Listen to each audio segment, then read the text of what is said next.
जिस ढंग से लगातार कांग्रेस पार्टी एक नई रणनीति के तहत काम कर रही है और ख़ास करके अगर देखा जाए तो वायनाड सीट की बात करें या अमेठी की बात करें तो इन दोनों सीटों पर हो सकता है कि राहुल गांधी चुनाव लड़े, क्योंकि कांग्रेस पार्टी कहीं ना कहीं हिंदी बेल्ट में राहुल गांधी को उतार कर एक जो है विकल्प के रूप में, प्रधानमंत्री के रूप में जो है प्रस्तुत करना चाहिए और हिंदी बेल्ट में राहुल गांधी की छवि को और ज़्यादा उभार करके पेश करना। और चाहे कि समाजवादी पार्टी जब सीटों को लेकर के, शेयरिंग को लेकर के जब बैठक होगी 2024 को लेकर के, जो कहा जा रहा है कि अब एक महीने के भीतर सीट शेयरिंग को भी तय कर लिया जाएगा। कुछ ना कुछ विकास कार्यों को लेकर के जनता के बीच आक्रोश था और स्मृति ईरानी ने वहां पर राहुल गांधी को पटखनी दी। जोड़ो यात्रा 2 का भी पड़ेगा, क्योंकि एक जो आप कैसे पड़ाव एक और बचा हुआ है कांग्रेस की तरफ से, तो इस यात्रा के बाद अब जनता का मिजाज कैसे बदलता है, खासकर अमेठी की सीट पर, वो दरअसल तय करेगा कि जो जीत है किसकी सुनिश्चित है।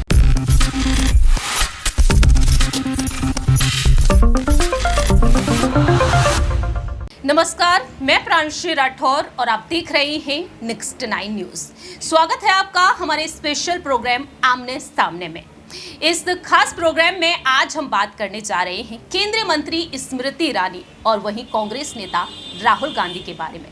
अक्सर देखा गया है कि स्मृति ईरानी और राहुल गांधी आमने सामने आकर ही खड़े हो जाते हैं, कड़ी टक्कर दोनों के बीच देखने को मिलती है और ऐसे में देखा जाए तो दोनों की सियासी जंग काफी ज्यादा दिलचस्प रहती है, जिसका एक बार फिर से जनता बेसब्री से इंतजार कर रही है, क्योंकि बात यहाँ पर अब हो रही है 2024 के लोकसभा चुनाव को लेकर। और लोकसभा चुनाव जिस तरह से नजदीक आ रहे हैं, ऐसे में सवाल उठ रहे हैं गांधी परिवार का एक वक्त गढ़ कही जाती अमेठी लोकसभा सीट को लेकर। जी हाँ, अमेठी से राहुल गांधी ने 2019 में हार का सामना किया, लेकिन लंबे वक्त तक यहां से सांसद रहे हैं। अब यहां पर सांसद हैं स्मृति ईरानी, तो इंतजार ये किया जा रहा है क्या राहुल गांधी इस बार अमेठी से मैदान में उतरेंगे, क्या वह वहां से सांसद बनेंगे या फिर नहीं। इसी पर आज हम चर्चा करेंगे। हमारे सहयोगी अबरार हमारे साथ हैं, जिनसे हम जानेंगे कि अमेठी की जनता जिस तरीके से रिव्यूज दे रही है, अमेठी के लोग जिस तरीके से यहाँ पर बातें कह रहे हैं, क्या उसके लिहाज से स्मृति ईरानी की ये कुर्सी अब जाती हुई नजर आएगी, क्या वाकई में राहुल गांधी एक बार फिर से अमेठी से सांसद बनेंगे। सवाल यहाँ पर रहेगा अबरार कि जिस तरीके से यूपी कांग्रेस के नवनियुक्त अध्यक्ष जो हैं अजय राय, वह बार बार कह रहे हैं कि राहुल गांधी का इस सीट से चुनाव लड़ना लगभग यहाँ पर देखा जाए तो संभावनाएं वह जता रहे हैं। अब उन्होंने एक बार फिर से कहा है कि अमेठी की जनता जो है वो इंतजार कर रही है कि राहुल गांधी ही सेवक बनकर अब यहाँ पर जनता के लिए आएंगे। तो ऐसे में आप क्या कहना चाहेंगे, क्योंकि उनका कहना है कि राहुल गांधी जी के लिए जनता की पुकार अब सुनने को मिल रही है। आपको कैसा लगता है, क्या वाकई में राहुल गांधी इस बार अमेठी से उतरेंगे या फिर वायनाड की तरफ ही उनका रुख रहेगा? देखिए, इस बार जिस ढंग से लगातार कांग्रेस पार्टी एक नई रणनीति के तहत काम कर रही है और ख़ास करके अगर देखा जाए तो वायनाड सीट की बात करें या अमेठी की बात करें तो इन दोनों सीटों पर हो सकता है कि राहुल गांधी चुनाव लड़े, क्योंकि कांग्रेस पार्टी कहीं ना कहीं हिंदी बेल्ट में राहुल गांधी को उतार कर एक जो है विकल्प के रूप में, प्रधानमंत्री के रूप में जो है प्रस्तुत करना चाहिए। और जाहिर सी बात है कि भले ही वायनाड सीट पर राहुल गांधी की जीत बिल्कुल आसान नजर आती है, लेकिन अमेठी में उतारना उनका सीधे तौर पर मकसद ये होगा कि हिंदी बेल्ट में राहुल गांधी की छवि को और ज़्यादा उभार करके पेश करना। और सबसे बड़ी बात यह है कि उत्तर प्रदेश जो है लोकसभा चुनाव के नज़रिए से सबसे बड़ा राज्य है और जाहिर सी बात है कि उस राज्य में अगर राहुल गांधी की सक्रियता रहेगी तो कहीं ना कहीं अमेठी और आसपास की कई सीटों पर जो है उसका असर पड़ता नजर आएगा। मेरे हिसाब से लगता है कि राहुल गांधी अमेठी और वायनाड दोनों सीटों से चुनाव में उतर सकते हैं। दूसरा सवाल यहाँ पर यह बनता है बराज, जैसे कि घोषी में जो उपचुनाव होने जा रहे हैं उसमें कांग्रेस पार्टी सपा के साथ है, लेकिन समाजवादी पार्टी के जो प्रमुख है अखिलेश यादव, वो अमेठी का दौरा करते हुए भी नजर आए, रायबरेली का दौरा करते हुए भी नजर आए। उस वक्त संकेत ये मिले थे कि सपा भी यहाँ से मैदान में उतरेगी, लेकिन सपा गठबंधन में भी है, इंडिया गठबंधन के साथ जुड़े हुए हैं। ऐसे में आपको क्या लगता है, क्या समाजवादी पार्टी भी अब अमेठी से उतरती हुई नजर आएगी? देखिए, इंडिया गठबंधन की स्थिति बनी और जाहिर सी बात है कि जो बैठकें हो रही है और जिस ढंग से लगातार हम देख रहे हैं कि तमाम पार्टियों के जो वरिष्ठ हैं वो सभी एक मत हो करके 2024 में बीजेपी के खिलाफ हल्ला बोलने को तैयार है। जहाँ तक अमेठी से समाजवादी पार्टी के प्रत्याशी के उतारे जाने की बात है, तो मुझे लगता है कि समाजवादी पार्टी जब सीटों को लेकर के, शेयरिंग को लेकर के जब बैठक होगी 2024 को लेकर के, जो कहा जा रहा है कि अब 1 महीने के भीतर सीट शेयरिंग को भी तय कर लिया जाएगा, तो ऐसे में अमेठी वाली जो है सीट को लेकर के भी चर्चा हो सकती है।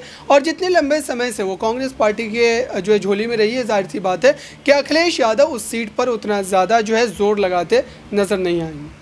आखिरी छोटा सा सवाल रहेगा कि जनता से अगर पूछा जा रहा है तो जनता यहाँ पर स्मृति ईरानी पर हमला बोल रही है, वहीं कुछ लोग स्मृति ईरानी के साथ हैं, बीजेपी के साथ हैं। आपको कैसा लगता है, महंगाई बेरोजगारी को देखते हुए क्या कांग्रेस यहाँ पर इस बार अमेठी सीट पर बड़ा दांव खेलने में कामयाब हो पाएगी या फिर नहीं? आखिरकार आपके मुताबिक अमेठी से इस बार सांसद कौन होना चाहिए?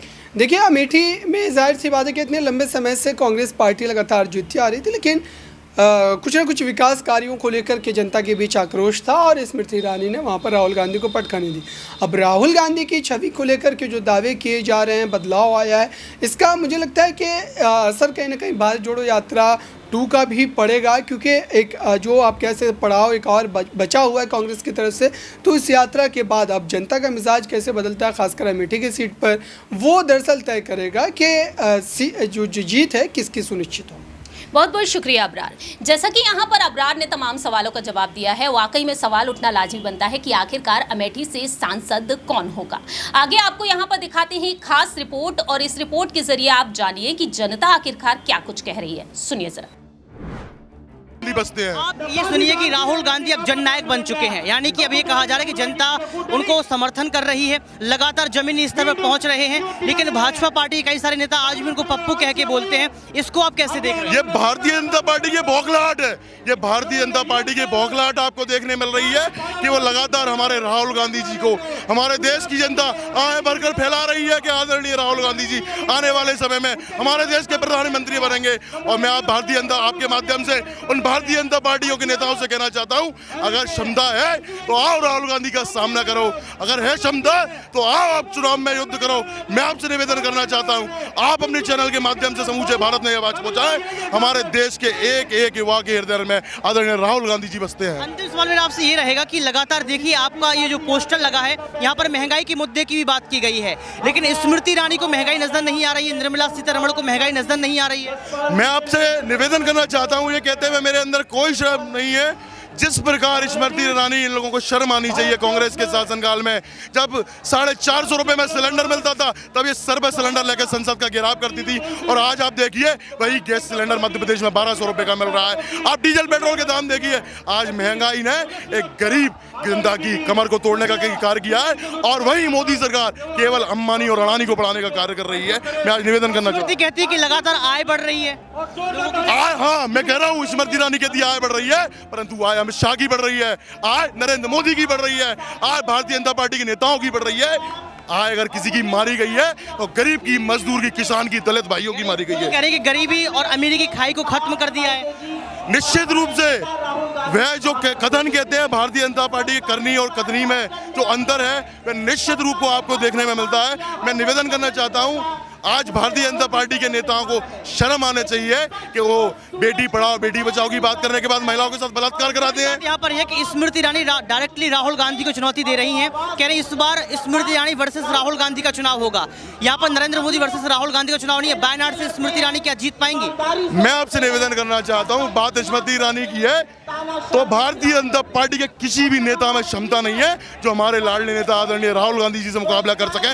मुकाबला करना है तो सच के मैदान में करो, ये झूठ की राजनीति, गंदगी की राजनीति करना भारतीय जनता पार्टी का काम है। युवाओं के एक एक दिल में राहुल गांधी बसते हैं, किसी की क्षमता नहीं कि आदरणीय राहुल गांधी का मुकाबला कर सके। ऐसा लगता है कि लोकतंत्र में सभी का अधिकार है वो कहीं से भी लड़े, लेकिन प्रश्न ये उठता है, अमेठी में गांधी परिवार ने सदैव मोदी और योगी के राज का विरोध किया। मोदी योगी राज में अमेठी लोकसभा क्षेत्र में 7.5 लाख लोगों को मुफ्त का अनाज मिलता है। क्या गांधी परिवार को लगता है कि गरीब अपने अधिकार का अनाज छोड़ देगा मात्र इसलिए ताकि गांधी परिवार पनप सके? क्या गांधी परिवार को ये लगता है कि अमेठी का 5 लाख किसान अपना सालाना 6,000 रुपया छोड़ देगा मात्र इसलिए ताकि गांधी खानदान का नाम चमक सके? क्या गांधी परिवार को ये लगता है कि अमेठी में 90,000 परिवारों को जीवन में पहली बार घर मिला, घर की चाबी मिली। क्या 90,000 लोग अपना घर त्याग देंगे मात्र इसलिए कि गांधी परिवार का घर बच सके? क्या अमेठी में आज 3 लाख लोगों को जीवन में पहली बार शौचालय मिला? आपको लगता है वो अपना शौचालय इसलिए छोड़ देंगे अमेठी में ताकि गांधी परिवार चमक सके? लोकतंत्र में सबको कहीं से भी चुनाव लड़ने का अधिकार है, लेकिन मैं आज पूछती हूँ, जिन्होंने जब अमेठी छोड़ा तब जाके दक्षिण में अमेठी के नागरिकों के बारे में जिस प्रकार की अभद्र टिप्पणी की कि हमारे लोगों का विवेक मर चुका है, जो लोग वोटर को राक्षस कहते हैं, आपको लगता है अमेठी की सम्मानित जनता ऐसे लोगों को स्वीकार करेगी? तो मैंने जितना अमेठी को 10 वर्षों में एक एक गांव, एक एक गली जाकर समझा है, अमेठी अपने आत्मसम्मान से कभी भी समझौता नहीं करता। पिछली बार राहुल गांधी ने 2 जगह से पर्चा भरा था, अभी 2 जगह से लड़ेंगी क्या? मैं इतना ही कहना चाहूँगी, वो अपनी पार्टी के मालिक हैं, मैं अपनी पार्टी के कार्यकर्ता हूँ, लेकिन भागने की इतिहास मेरा नहीं रहा है, उनका रहा है। मुझे समझ में नहीं आता स्मृति ईरानी जी का खून कैसा वाला खून है कि वो कभी भी कोई महिला मुद्दों पे वो बोल नहीं सकती है। महिला एवं बाल मंत्री रहते हुए मणिपुर के बेटियों की जो हालत हो रही थी उस पे तो वो चुप है, महंगाई पे चुप रहती है, बढ़ती अपराधों से वो चुप रहती है। जब भी कोई भाजपा का जो किसी की कोई बेटा या कोई भाजपा के सांसद पे कोई अत्याचार, महिलाओं पे अत्याचार करते वो उस पे भी चुप रहती है। और आज उनकी हिम्मत कैसे हुई राहुल गांधी जी के खून के बारे में? उन्होंने शायद उनको पता नहीं, वो भाजपा के और देश के प्राइम मिनिस्टर नरेंद्र मोदी जी के प्रचार में इतनी व्यस्त है कि वो भूल रही है इतिहास को। ये राहुल गांधी जी का ही खून है, जिसके दादी ने देश के लिए जान दिया, जिसके पिताजी का खून, इस परिवार का खून का एक एक कतरा देश के लिए समर्पित रहा है। वो क्या जानती है? वो संस्कारों की बात करती है। स्मृति ईरानी जी, हमारा मुंह मत खोलिए।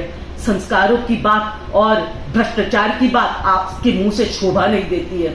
भ्रष्टाचार की बात करनी है तो याद कीजिए आपके खुद के गोवा के सिली सोल्स रेस्टोरेंट की। और रही बात संस्कारों की, मोना जी के लिए हमारा दिल अभी भी, उनके लिए हमें सम्मान है। इसलिए कृपया करके ये, क्योंकि सास भी कही बहू थी का सीरियल नहीं चल रहा है इस पार्लियामेंट में, नौटंकी करना बंद कर दे और अपना फर्ज निभाओ। आप आज देश के महिला एवं बाल विकास मंत्री हो, वरना इतिहास याद रखेगा आपको महिला एवं बाल विनाश मंत्री के रूप में।